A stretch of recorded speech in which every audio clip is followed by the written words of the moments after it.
Good evening, everybody, and welcome to another edition of 108 Stitches Baseball Talk. My name is Scott Morgan, we're the Motor City Madmouth, and I am pleased to be joined by my great crew tonight, Charlotte Bats, Rick Curti. Welcome back, Rick. Thanks, Scott. And Dave Hodges is back. Welcome back, Mr. Hodges. Thank you so All much, Scott. right. Glad to have you. And of course, last but not least, hopefully we can see him, not Mr. Isis, but Eric Katz. Okay. Get up, Katz. Thanks, Scott. It's always good to see you too. We always love having you guys.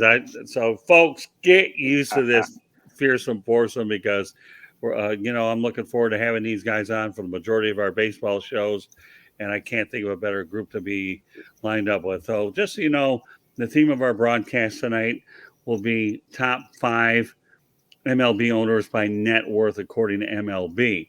Are these MLB owners getting their money's worth? Well, you know what?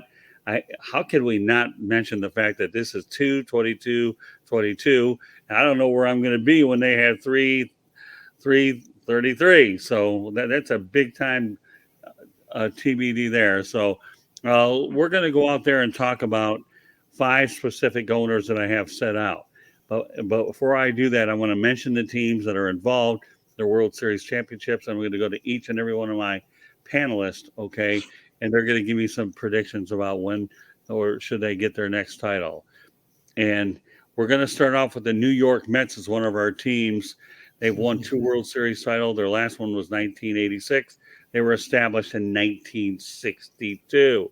The Toronto Blue Jays have won 2 championships. The last one is in 1986, and they were established in 1977. I can remember a guy by the name of Doug Alt that was on that team, and I won't get into a lot of specifics, but he's the one name that stood out to me. The Atlanta Braves have 4 titles in their long history, and their last one, 2021. And they were established in 1871, and they've been in Atlanta since 1966. And of course, the San Francisco Giants, we know that they originated in New York. Okay, but their last title was 2014, and it wasn't with Barry Bonds. Okay, and they were established in 1883, and they've been in San Francisco since 1958. And last but not least, the Cleveland Guardians. Yes, formerly the Indians. They have 2 World Series titles.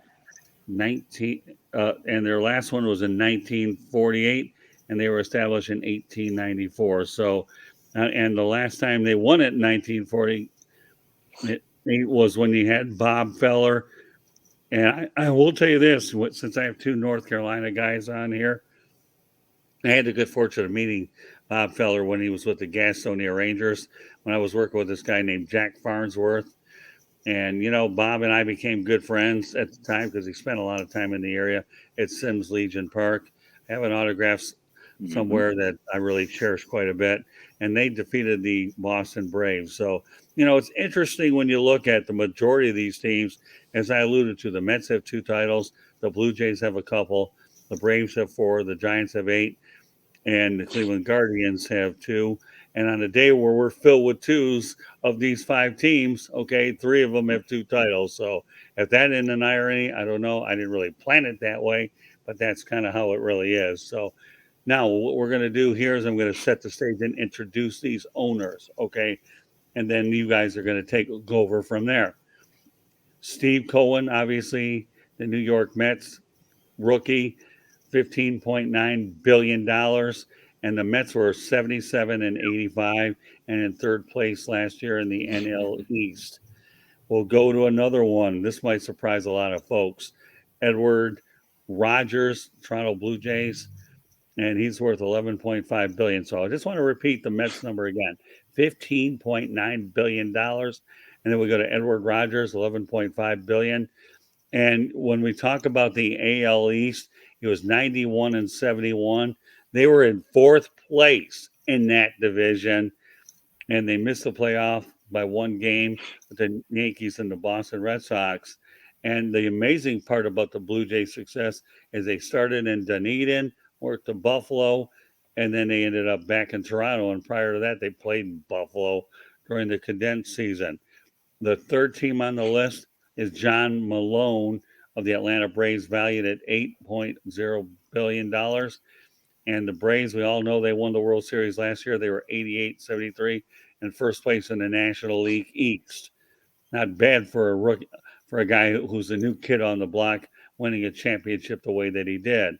Charles Johnson, San Francisco Giants, is worth $5.8 billion, and they were in first place in the National League West, 107.55, but they were knocked out by the Dodgers in the wild card round. And as I mentioned, he's worth $5.8 billion. And last but not least, Larry Dolan of the Cleveland Guardians, $5.5 billion. They were 80 and 82, but they were in second place in the American League Central. Now, I've given a lot of information out there, okay? And there's a lot to digest. Why is this such an important subject? Well, folks, let's not kid yourself, okay? We're in the midst of a lockout, okay? And a lot of these owners could probably hold out real well by not paying these salaries. And therefore, would they be able to break the union, potentially miss games? I don't think any of these owners are going to be able to worry about that. So I'm going to lead off with Rick Curti, okay? Giving you a lot to digest.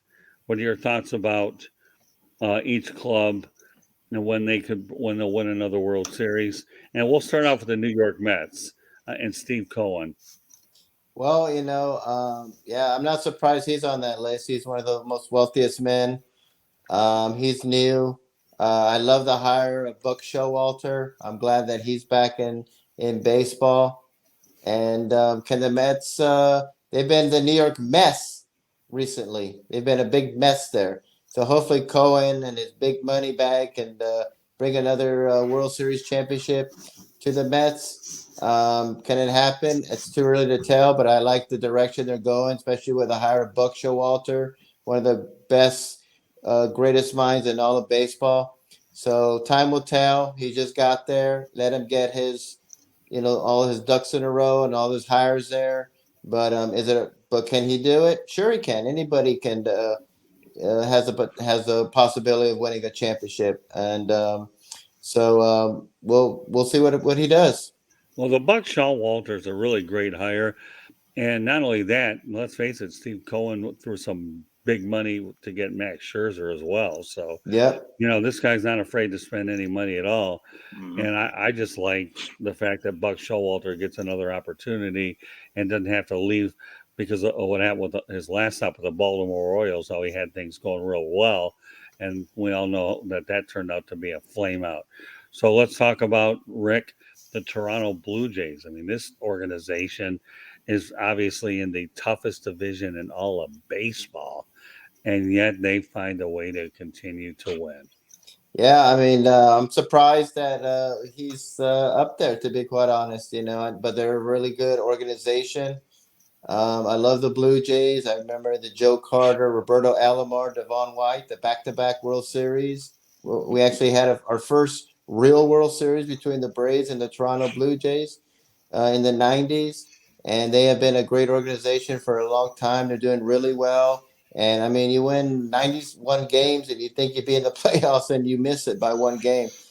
They are in a very, very tough division. That's a thing of what they got to compete with the Yankees. They got to compete with the Red Sox. But can the Blue Jays? Absolutely, they can. They have great players, great ownership, great manager. They're doing a great job. But it's going to be hard to do that in that division with the Yankees and the Red Sox. One of those teams or two of those teams has to have a really off year, and the Blue Jays have to have a great year. So it's going to be tough. But can they win one? Absolutely. Yeah, don't sleep on the Tampa Bay Rays either, because I'll tell you what, this team does more with nothing than I've ever seen in my entire life. But they've mastered the art of building a club, being a small market team with great baseball people. Kevin Cash is an outstanding owner. We'll go on to the third team, Rick. John Malone of the Atlanta Braves, I mentioned earlier on top of the broadcast, at $8 billion, but he's got his World Series in his pocket already. And Yep. to me, what the Braves have done is just nothing short of phenomenal. They have a brand new ballpark in the suburbs at Truist Park. I believe that's Cobb County, if I remember right. Cobb County, it's in Smyrna, Georgia. Right. So, more power to the Braves. What are your thoughts on the Braves, Rick? Well, I mean, he's got his ring. he just, hopefully they can get Freddie Freeman, get him signed up. If they lose him, that'll be very detrimental to that team. But they went on a run, an amazing, amazing run. They had their World Series or their All-Star game pulled from them because of the Georgia voting legislation. And they came back and told MLB, we won the World Series. So good for them for doing that. I remember the days of the Braves with Terry Pendleton and Glavine and Smoltz during the night when they won all those pennants and won the World Series. Um, of course, Fred McGriff was on that team, and so now they got a new owner. He's doing a great job. Got the World Series already, so you don't have to worry about that. Let's see if he can build some type of dynasty and let it go. So the Braves are in the right direction. You got a beautiful ballpark in Smyrna, Georgia, in Cobb County. And I've heard it's one of the best ballparks in baseball. So good for him, what he's doing. He's off to a great start. Yeah, excellent manager too, isn't it? Snedeker is one of the best managers in all of Major League Baseball. Great mind. Has been and he came from the minor leagues to the pros, so he's worked his way up. So Snedeker is an excellent manager. All right, we'll move on to the San Francisco Giants. My goodness. I mean, to win 107 games and not be able to win a championship is mind-boggling. But you know what? Gabe Kapler's done an outstanding job, and the Giants continue to go ahead and load up on talent. And I've never been to that ballpark in San Francisco. I went to Candlestick Park years ago. Yeah. But how about those Giants? Gabe Kapler's done an incredible job, hasn't he? Giants are an amazing story. When I heard about the Gabe Kapler hire, wasn't very enthusiastic, but they knew something that I didn't, and to win all those games and get and be a wild card, is just it's amazing that and my hate to say that I was my Dodgers, because we're not Giant fans, but I've always had so much respect for the Giants for what they've done, especially winning 3 World Series. They had Bochy there. I know Buster Posey just retired. But I mean, to win all those games and like barely squeak in is just amazing. It just shows you how tough that division is. And I think the Dodgers and the Giants can be battling for a long time, but they got the 3 World Series, and they won a lot when they were the New York Giants. I remember about the Bill Terry days. They have a great organization, one of the most successful organizations in all of Major League Baseball, and they got a beautiful ballpark. I remember Candlestick Park was one of the worst, but I loved Candlestick Park. But they have a beautiful one right now. It's one of the best in all of baseball. So Giants are just a great organization, and with Gabe Kapler, they really haven't skipped a beat. And the last one, Rick, you're going to talk about will be the former Cleveland Indians, the Cleveland Guardians. I mentioned Larry Dolan and his $5.5 billion. Tough year last year, 80 and 82. I have a feeling they'll be trimming payroll, working toward a rebuild. But they were in second place in the AL Central, as I alluded to earlier. The last time they won one is in 1948 when Bob Feller was on the hill. So what are your thoughts about the Cleveland Indians? They've been on a very long drought for sure. Yeah, I'm still trying to get used to the Guardian name. Not a big fan of that name, Right. but that's another show, different time. I think he's probably on the list, probably not the most successful one on there so far because they haven't won a World Series in so long. I mean, I think Bob Feller was when they last won the World Series. So they got a World Series drought. When the Cubs finally won the World Series, the Indians were the team that made that list of biggest droughts without a World Series. So we'll see what happens. I think they're going to go for a rebuild. It may be a long couple seasons for them. We'll see how it goes. They've been so close of winning a championship. So close when in the World Series with the Braves. So close with the Marlins. I mean, it's just been so frustrating for them not to win one. So I'm always rooting for them to win one and get off that list of the biggest droughts. But I think the next 2 or 3 years it's going to be rough because they're going to go for a rebuild.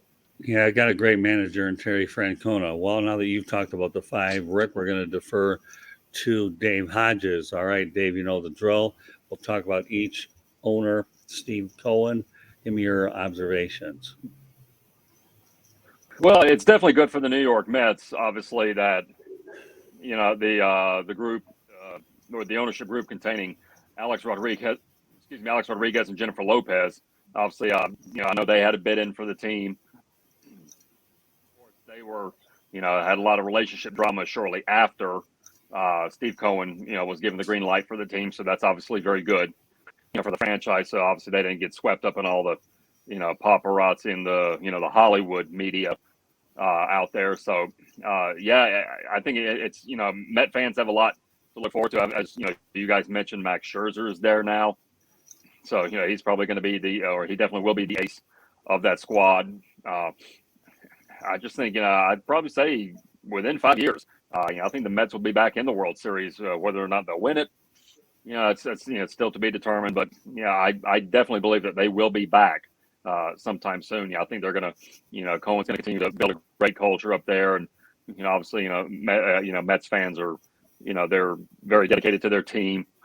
Especially, obviously, like a lot of, fans are, especially in cities like New York.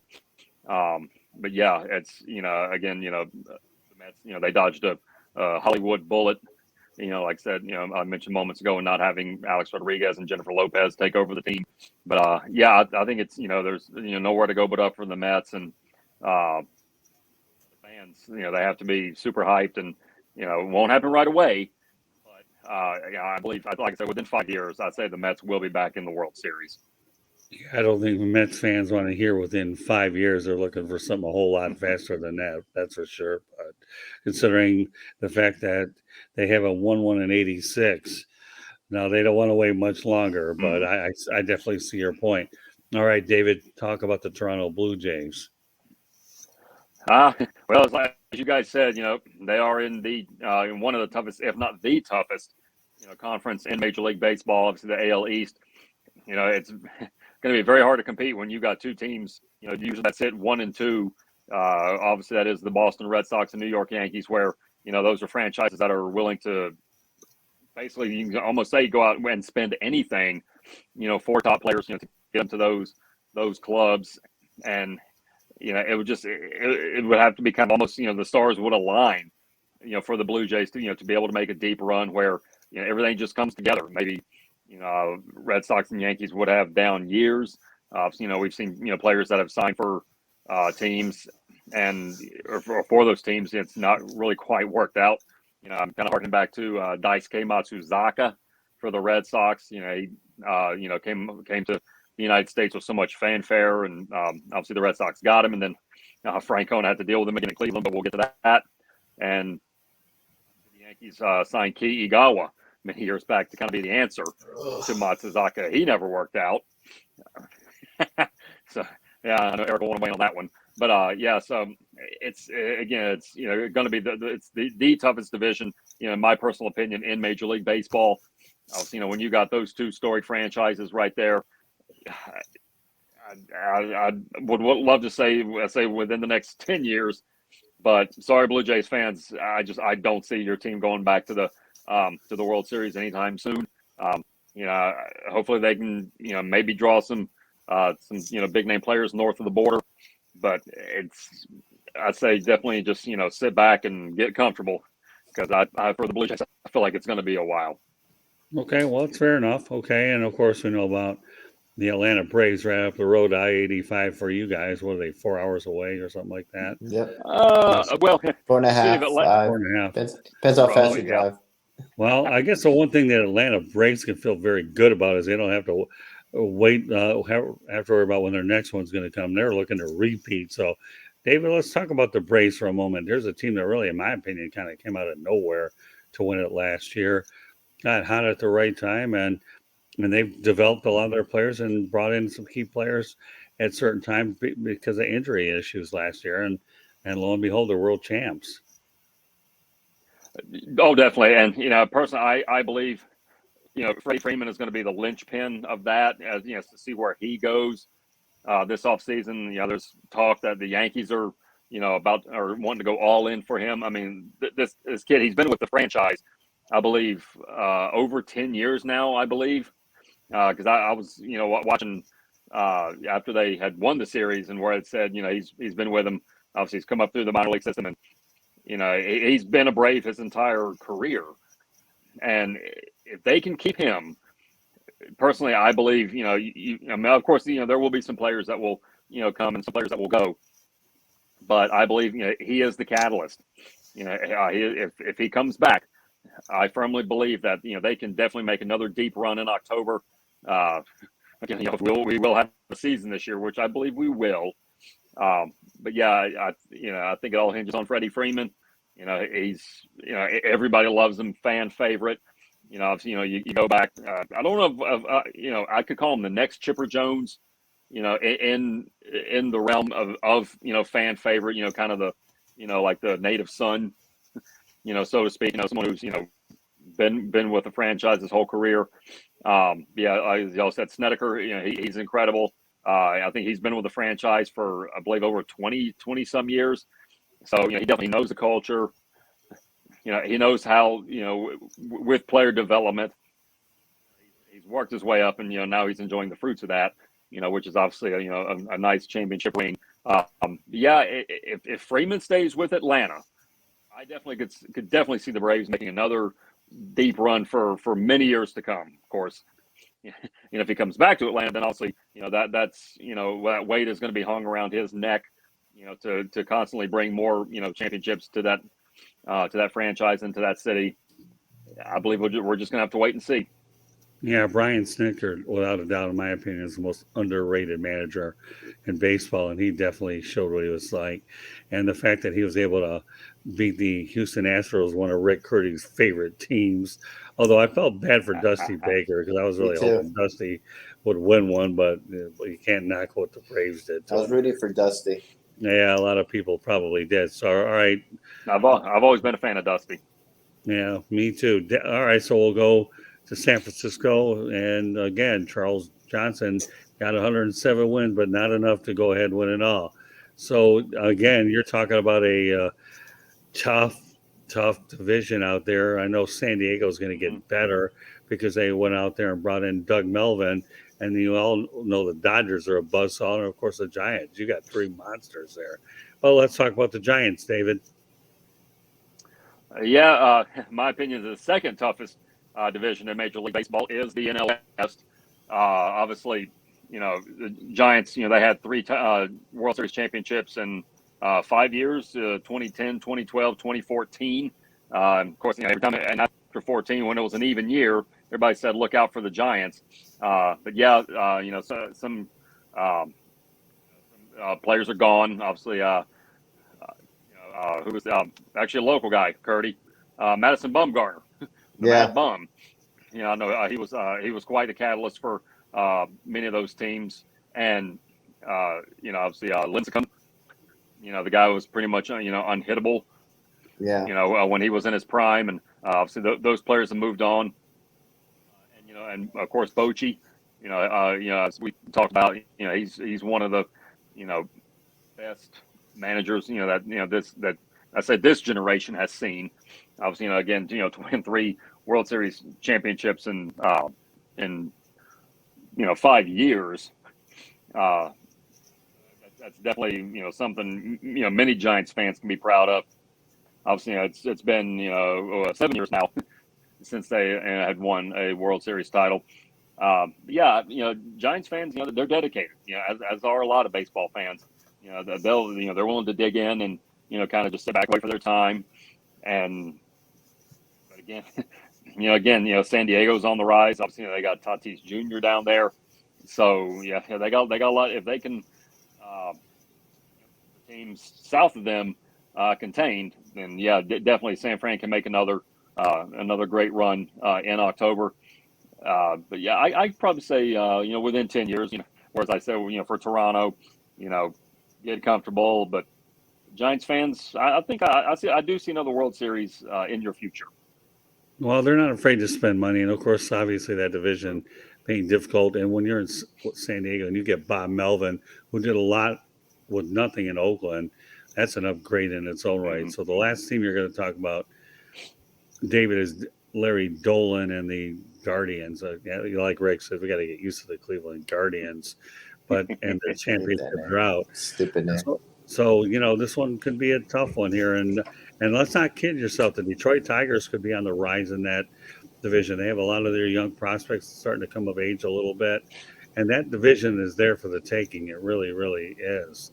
The Tigers, you know what? They had a major improvement under AJ Hinch, which doesn't sit well for the Indians. So, what's your take on the Indians, David? Well, for Cleveland, I got two words for you: Theo Epstein. He ended the drought in Boston, ended the drought in Chicago with the Cubs. But I do not see him going to Cleveland. Of course, they called him the drought buster. Of course, taking those two, storied franchises back to the promised land. The Guardians, I've always been I've been a big Francona fan for a long time. I've enjoyed his methods there in Boston. I just don't know when I would see another World Series in them. Again, it's great culture up there. Francona, he knows how to manage a ball club. He knows how to command the respect of the players. Obviously he's been to the promised land a couple times. Of course, with the Red Sox.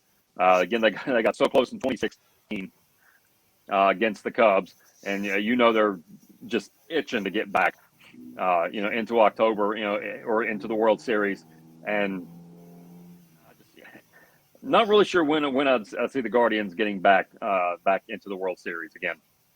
Well, and of course, the Chicago White Sox playing good ball with Tony Ageless La Russa, and I mentioned the Tigers, and of course, you never know what can happen with the Minnesota Twins and the Royals, who could be building a little quicker. All right, well, the man who's waiting patiently resides out in the Madison area. No, we're not going to get into what happened with Juwan Howard, because I know you'd like to talk about Juwan Howard and Greg Gard. So we're going to leave it alone. Okay, Eric. But you get your crack at these teams as well. What are your thoughts about the Mets? I mean, Garrett Cohen wants to win, so obviously there's a commitment there. You got Buck Showalter, who's been a winner everywhere he's gone, so that's good. Plus, you have Jacob deGrom and Max Scherzer in the same starting rotation. Right. That's good. It's good to pen, though. I mean, they got some good bats, but they weren't hitting a lot last year. So, but my only, obviously Mets fans want to win, but until they, we've seen this before with the Mets, where they'll spend, and then no results. But I don't really see it changing, because I feel like Francisco Liriano, once he got that bat, boom. Once he got that contract, boom, there went the bat. And then Javier Baez, well, he's a very streaky player. It happened to him in Chicago. He's either hitting the ball or he's whiffing. Yeah, well, with Steve Cohen, I think the thing you'll wonder about is, will he have a quick hook with his managers after 2 or 3 years when he's investing a lot of money? And when you have owners like that are not only active on Twitter, but they spend a lot of money, the patience factor comes into play, doesn't it, Eric? He did that with Luis Rojas, which, keep in mind, though, Rojas wasn't supposed to be the guy. He was supposed to be Carlos Beltran, but he got caught up in the sign stealing scandal. So the Mets kind of were left with no choice but to kind of say thanks, but no thanks. I mean, I like Sandy Alderson. He's always been a really sound executive for sure. So, all right, let's take you to Canada, Eric, or you can talk about the Toronto Blue Jays. Pretty good pitching staff. They just added Jose Barrios in there, who I think is a solid arm. You also have one of the most exciting players in baseball right now, in Vlad Guerrero Jr., starting to remind me of his daddy. And you also have Cavan Biggio, Craig's kid. So a lot of good things happening there. And any other division, they would be a contender. Unfortunately, though, they play in the American League East, which two of the best teams money can buy play there. You also don't you have Dante Bichette too as well? He's a good young player for him as well. So you talk about some generational kids. Bo Bichette. Bo Bichette. Okay. Dante was a dad. Bo, thanks for correcting me there, David. But it's a Bichette nevertheless. Okay, and when you have good bloodlines with each of those three names, it's pretty good. But yeah, I think the one thing we can all definitely agree on is the Toronto Blue Jays are just simply in the wrong division. Otherwise, they can easily make it to the postseason. And like I said, I'll tell you right now, the fact that they've been able to win despite going from Dunedin to Buffalo to Toronto and winning despite the pandemic to me is truly remarkable. Okay, Eric. With that said, let's talk about the Atlanta Braves. You get your crack at the Braves. Well, all you have to see is the World Series flag that's going to be flying at that ballpark. They have, but keep in mind though, that team overcame an injury to arguably probably would have been MVP, Ronald Acuna Jr. An injury like that could have just taxi-turvied the season. But they were able to manage through it thanks to Freddie Freeman, who was able to kind of get guys to rally together, and they eventually caught fire at the right time, and they made it all the way to the World Series and beat the heavily favored Astros. Even though I was rooting for Dusty Baker to get one because the guy just has the worst luck in the world. Who I like to think is the Marty Schottenheimer of Major League Baseball. That's a good analogy. I like that one. Marty Schottenheimer of Major. Very, very good. Like that. Mm-hmm. All right. Well, let's go to San Francisco, Eric. Oh, another out of nowhere team. I mean, originally going to the season, we thought the Giants would be an afterthought, and the division would come down to the Dodgers and the Padres. Well, the Padres got a little too much ego in that clubhouse right now, and then meanwhile the Giants just caught fire of solid pitching staff. Got some good young hitters there, especially Donovan Solano. Yeah, they're going to lose Buster Posey, but which is going to be a key loss because he was a leader of those World Series teams. But you got a solid team right there that builds very quietly, and then they come out of nowhere and bite you. They did that against the Tigers when Miguel Cabrera had the Triple Crown year, and they also. And so, you got some solid young hitters and a pretty good pitching staff. I mean, why can't they win a World Series? I'd probably say, out of all the teams, I think they're the closest to do it again. Okay, well, that's good to know. All right, and then nobody's giving Cleveland a good picture here. So, how long do you think it'll be before the Guardians get back to the World Series? 10 years at least, because they've been shedding guy after guy after guy the past few years, and they still have Shane Bieber, who's probably who's probably I think an underrated ace in the game. Who he strikes out hitters that at a clip that's not a lot of pitchers can get, but unfortunately though Cleveland's just they're going to be rebuilding, although they always have a good farm system. And there's plenty of they always have one of the best in baseball, and there's plenty of players they're going to do. I can see Shane Bieber being traded to a pennant-winning team, and they get themselves a haul in return. And it won't be very long it will be a little while, but I think Cleveland could come back again because every time they're in the World Series, they are so close. I'd probably argue they're one of the most tortured fan bases in baseball. Like we saw it against the Cubs when Rajai Davis hit the home run off Aroldis Chapman, which I remember that because I was in college when that was going on. And then, unfortunately though, Ben Zobrist got the game winning hit, which the Cubs, broke the curse of their 100-year curse of their own. Okay, so now what I'm going to ask each and every one of you a very easy question. I know we probably talked about it, but now I'm going to just put a question format very straightforward. Of these 5 teams, we'll lead off with you, Rick. Who wins the World Series first? I would say Braves. Okay, David? I'm going to go with Rick here. I'm going to have to say Atlanta. Eric? The Giants. Okay, well, you know what?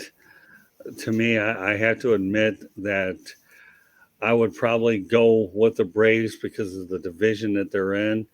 But I tell you what, I would be pulling for Toronto all day long if they can just get into the playoffs, because they would be very dangerous.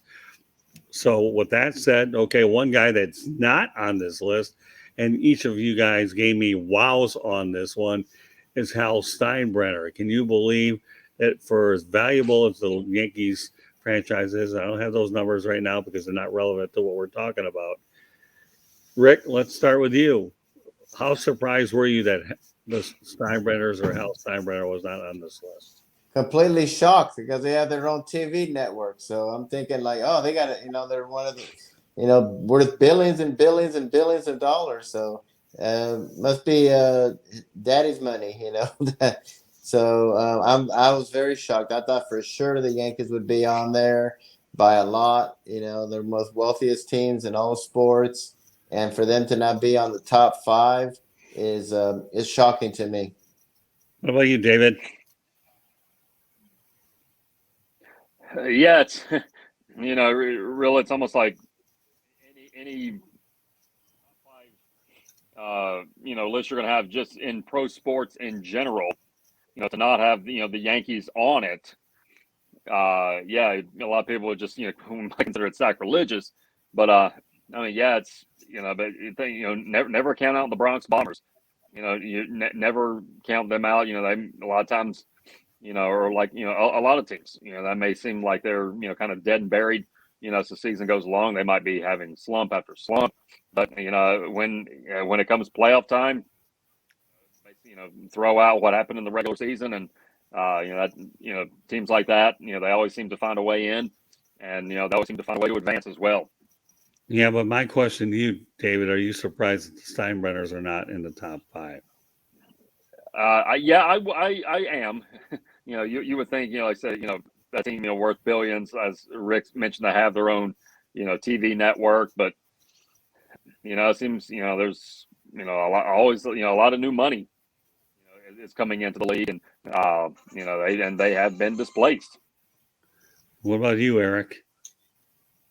I was very, very surprised. I mean, this is a team that for years has been one of the biggest spenders in baseball. They also have their own television network in the Yes Network, which broadcast their games as well as Nets games, and I believe they might even have the Rangers as well. But I was very surprised because the Yankees, we see what they draw at the gate. They're one of the more expensive tickets in baseball, and they just and it was just very, very shocking to me because this is the house of Steinbrenner. They got money. George got rich off of building ships.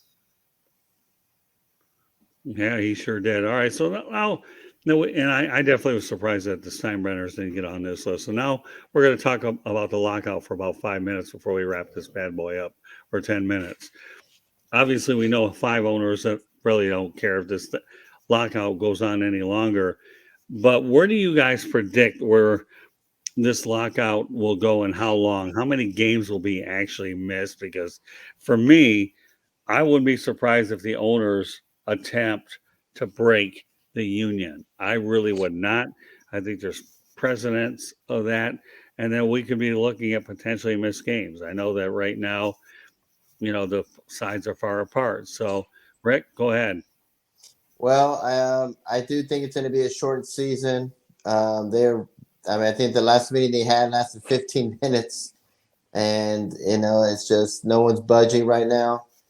And unfortunately, they're not thinking about the fans; they're just thinking about their pockets right now. So I do see a short season. I see like a 145 game season. So unfortunately, but a lot of people have been complaining that baseball plays too many games anyway. So, but I do see a shortened season. And I think once baseball comes back, I think the fans are going to be like, okay, lockout's over. Baseball's back. Let's get ready to play.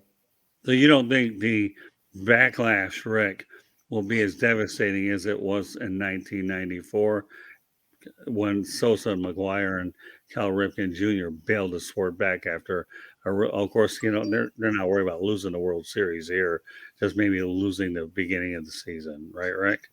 No, I don't think so because '94 the World Series was canceled. That's only the second time that Major League Baseball didn't have a World Series, so that was devastating. But times have changed. I think people kind of see that sports is a business. I think they see owners as it is, and they just know it's all about money for them. And I think once the season starts, the baseball fan will say, "Oh, great! Now that that's over with, now we can watch some baseball games." So if it goes farther and farther and there's more and the season really gets close, like getting canceled, there will be backlash. But as long as there's a season and a World Series and all that, I don't think the fans are gonna have a problem with it. Yeah, see, I think if the season is under 100 games, then it could be damaging because at that particular point, but April, May, sometimes you often wonder whether the NBA, who pays attention to it anyways, until January, or the NHL, the same thing. What about you, David? At what point or another, first of all, do you think that the owners are attempting to break the union? Yeah, I believe they are. It's there's always been the struggle between players and owners, across all of professional sports. I think the casual fans are obviously they know what's going on. They're kind of keeping an eye on it. Say if new article comes written on any advancements they've made in talks. Everybody wants to read it, and I don't think it will be a problem until it goes say deep into a time that would be spring training. Obviously, pitchers and catchers were supposed to report several days ago. Once they start canceling games, obviously, the baseball purists, obviously they're going to be upset. Hopefully, COVID, the Omicron is starting to subside. So, everybody's at some point, they want to get back out and start enjoying baseball. And, of course, thankfully, this won't affect, I believe, some other, independent leagues. So, if this goes into the season, obviously it would be good for, the lower league teams, obviously, of course, the Atlantic League, like we have here in the Carolinas, again, that's, they are not affected by, the lockout. And, I definitely, it's something that would be, beneficial for those teams, obviously, or, those teams, they would, see an uptick in, or especially teams, in areas that have, Major League Baseball within driving distance. But I think they're going to start to feel the pressure. Once if it gets to near the end of spring training and they can see that games are going to start to be canceled, fans are going to get mad, and so I think everybody's just kind of sitting back right now, and just waiting to see where it goes and hoping they'll kind of come to a happy medium, sometime within the next couple of weeks. All right, so David, let me ask you a straight question, a very easy one. At what point does it become damaging? How many games? Just give me a number. I'd say if they lose around, call it 50 games, that's Okay. when I would say the fans would start to really grit their teeth and snarl at the league. And I'd say if they have to cancel, I'd say 50 games. Then for sports fans, sports pundits, we would have a problem on our hands. Okay, Eric, and you can comment on this as well. Okay, do you think that the owners are looking to break the union? Every time there's a lockout in baseball, the owners are no doubt going in there, horns raised, trying to break the union. We saw it when the first strike happened, and with Marvin Miller and that organization, as well as two during the 80s, and obviously 94. Like I think they will try and break the union because everybody knows that the owners absolutely despise the union upon the union's arrival. Okay. So at what point, how many games in your mind would be damaging, Eric?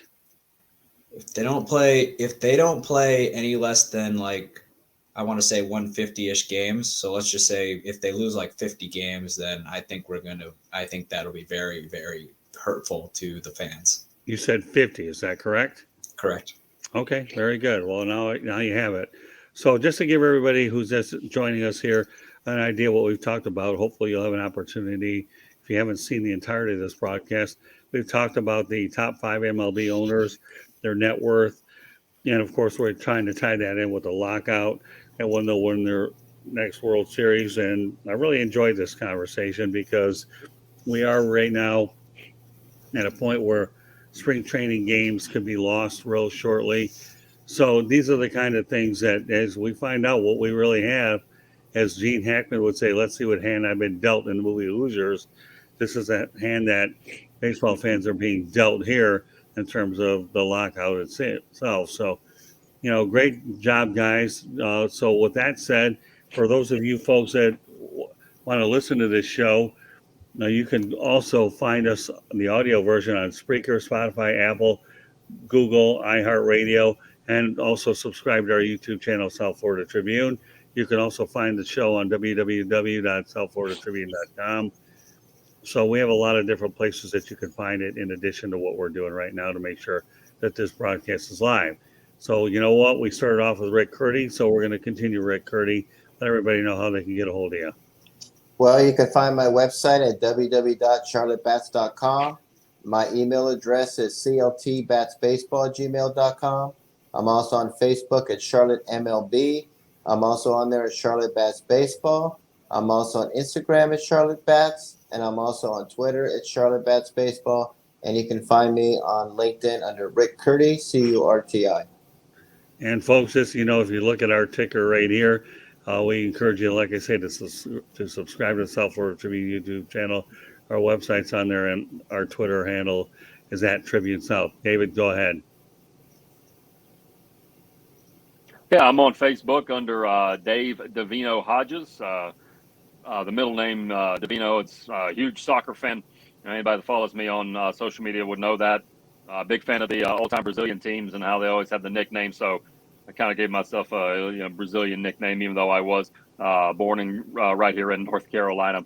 I'm also on Twitter at Dave Talks Sports. Very good. All right, Eric, go ahead. You can find me on Twitter at Sports Team News. Also, I write for bellyupsports.com covering Wisconsin Badgers football. Okay, well, there you have it. So just so you know, we did get a comment here from Ron Kroll, who says, as much as I look forward to hearing spring training on the radio, because, of course, that signifies MLB is about to start, and that means summer is here as well.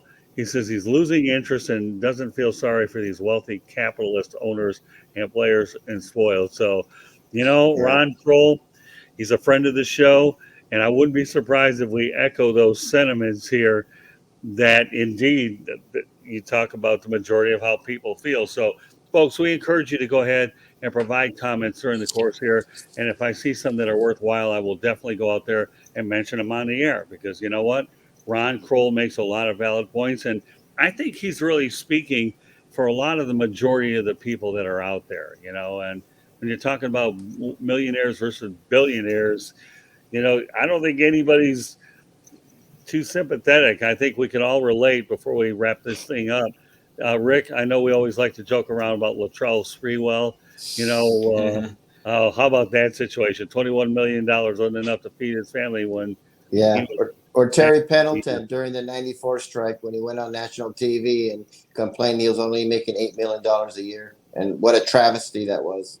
Ron Kroll adds that he still loves the game despite everything going on. So, again, we encourage you folks to go out there and please comment, because I promise you that I will go out there and mention your comments on the air. I would rather just mention these comments on the air rather than type them in, because I think that everybody goes out there, to me, deserves an opportunity to say what they've got to say. So, yeah, Latrell Sprewell.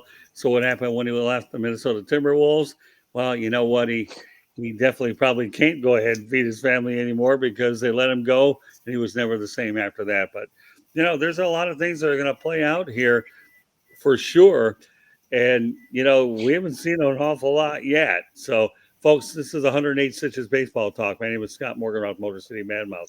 Pleased to be joined by Charlotte Bats, Rick Curti, a.k.a. Mr. Opinion, and Dave Hodges, who also does some public relations or PA announcing for the Gastonia Honey Hunters. Is that correct?